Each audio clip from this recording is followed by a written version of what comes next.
My Chinese name is Mengjing. It means dream, but I don't like it.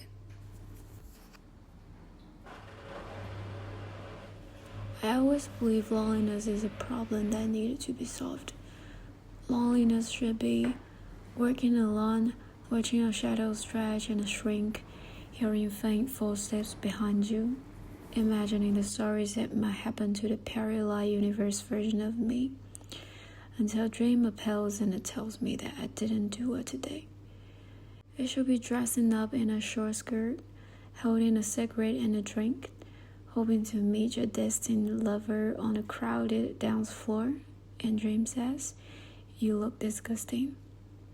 Maybe it is that winter, when I lay in the rectangle box, the white bed, the metal frame, your back turned to me. You told me this is the last night you will stay with me, and we won't see each other anymore. I wish the floor beneath the bed were an ocean, so you could never leave. I wish the night I usually filled would stretch on longer and longer. Then dream said, "See, I told you, you never deserved him." Or maybe it's when I asked whether what she said was true, and your naked back faced me in silence. So I changed out of the clothes you bought for me, walked out of the warm and pretty room, and I left alone.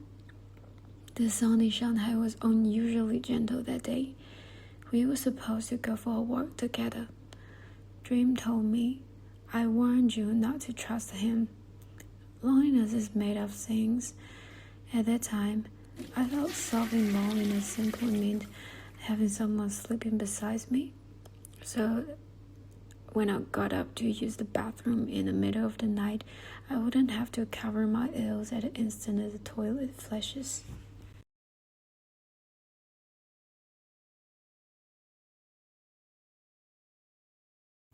Siegfried Kracauer writes in Boredom, people today who still have time for boredom and yet are not bored are just as boring as those who never get around to being bored.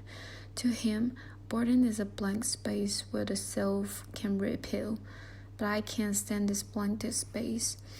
I feel everything in between moments, walking to the school, waiting for the bus, brushing my teeth, all with the music, podcast, videos, anything that keeps me from hearing my own voice. These moments should be like negative space in an image, unnoticed, quiet, necessary, but I've packed them so full of noise that the noise becomes the main character, and I fade into the background. At some point, my life stopped being a picture with a clear subject. It became one expanding field of negative space. I'm not just living in a negative space, I'm becoming it. And honestly, I don't remember the last time I did something in silence. I don't know what I truly think anymore.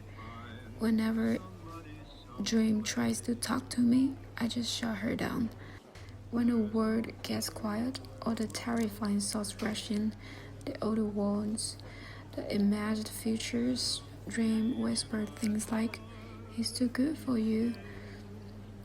You don't deserve love. If your grandma were to fall at home and die, just as your great-grandma did, it would be all your fault. She raised you and yet you insisted on leaving for London. I will never forgive you for that." Dream really drives me crazy. She's so annoying, and sometimes I just can't let her out, so I just have to lock her and try to use other things to divert her attention. Unfortunately, Dream is a normal person.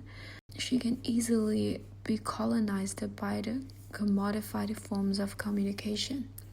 I keep drowning her voice in noise, even though she's just part of me, shaped, maybe colonized by the endless stream of information around me.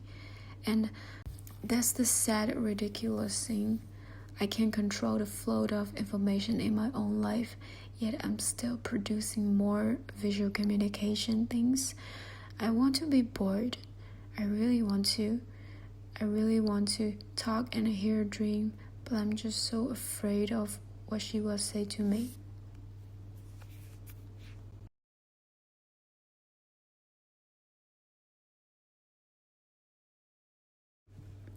I think a dream born in 2008. At that time, I was only like 6 years old. I remember you as a girl who always stood your ground. You have a very strong temper and fight back anyone who makes you unhappy. The self-defense comes from your grandma, I guess. Since when you started to being so cowardly, so afraid of making people around you feel bad? Then I remembered. 是那次奶奶出去忙农活，然后你被锁在家里，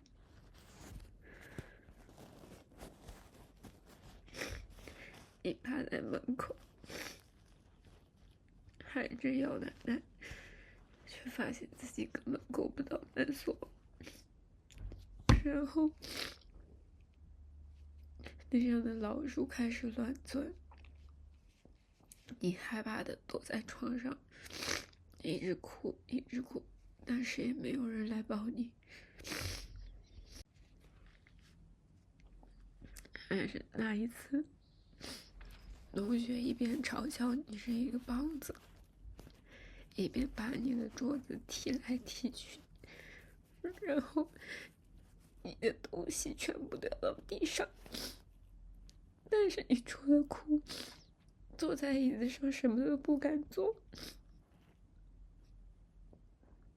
还是那一次，爸爸休假，他说要带你去商场里玩，但是你不想跟爸爸妈妈待在一起，所以你很倔强的坚决不去。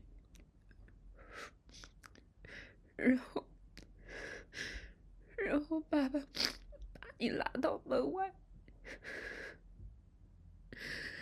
在很多邻居的面前打你，然后把你拖到车子里。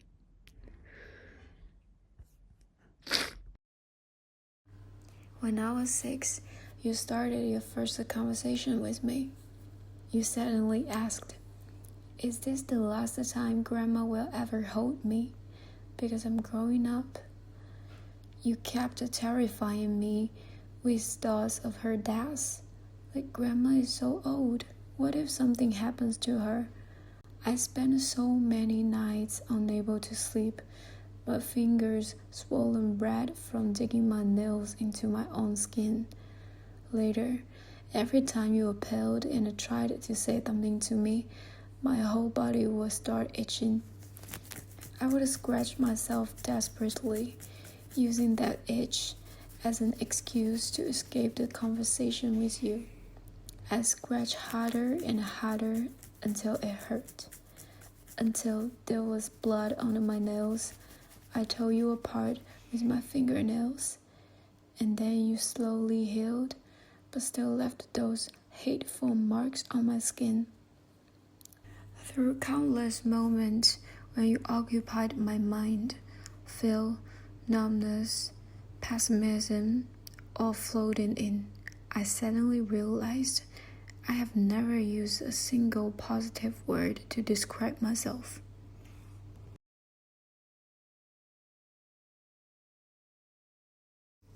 I still feel like I'm sinking.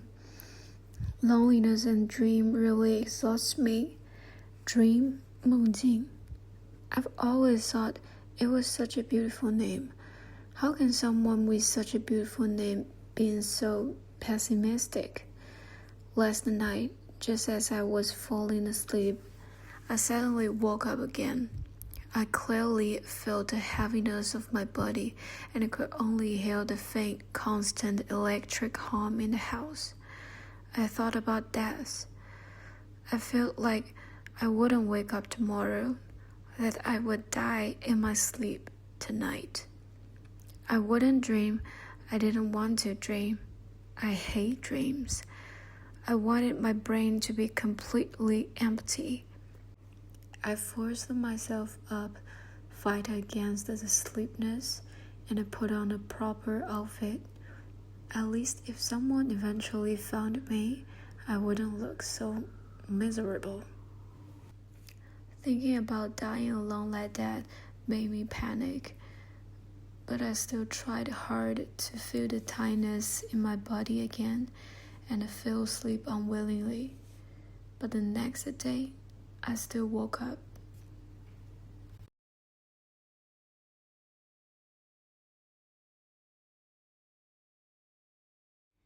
In June, I traveled alone to Dongji Island, the farthest eastern edge of China. That night, a powerful typhoon was sweeping across this island. When I returned to the guest house on the mountaintop, I accidentally took the wrong path and I came across the goat. The wind was howling so violently that the goat's bell was blowing in the storm. It just kept eating grass, occasionally glancing at me, then looking out toward the distant sea, quiet, solitary. I dream of that goat again. 我睁眼，我闻到一股海风的味道。我在镜子里看到了羊。我走到水边，我看到倒影里是羊。羊说：“陪我走完这一段。”羊问我是谁？我说我叫羊。我说你为什么选择了我？羊说他闻到了我们一样的味道，是被遗忘在柜子里的味道。我和羊没再说话，我继续过我的生活。我变成羊的样子走在路上，没有人注意到我。那晚在睡梦里，我真的来到了那片海边。羊站在我的眼前，铁链在你的脖子上。我想给你解开，却发现铁链的另一边早就被解开了。你转头说：“我走了。”你拖着铁链在地上发出刺耳的声音，然后追了上去。我也快要走了。我知道，那天太阳很大，阳光从窗缝照到我的被子上，我鼻腔里的那股海风的咸味消失了，我又闻到了那股柜子里的油味，我的身体很软，我又躺下了。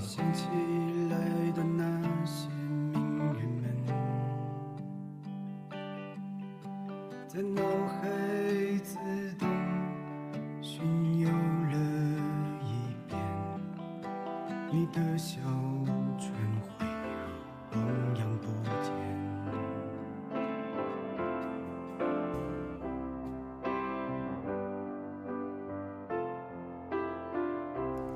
当我深陷黑暗的时空，他站在我的面前，为我指引方向，顺其自然。所有伤心的人活在这个世界上，将会有一个答案，顺其自然。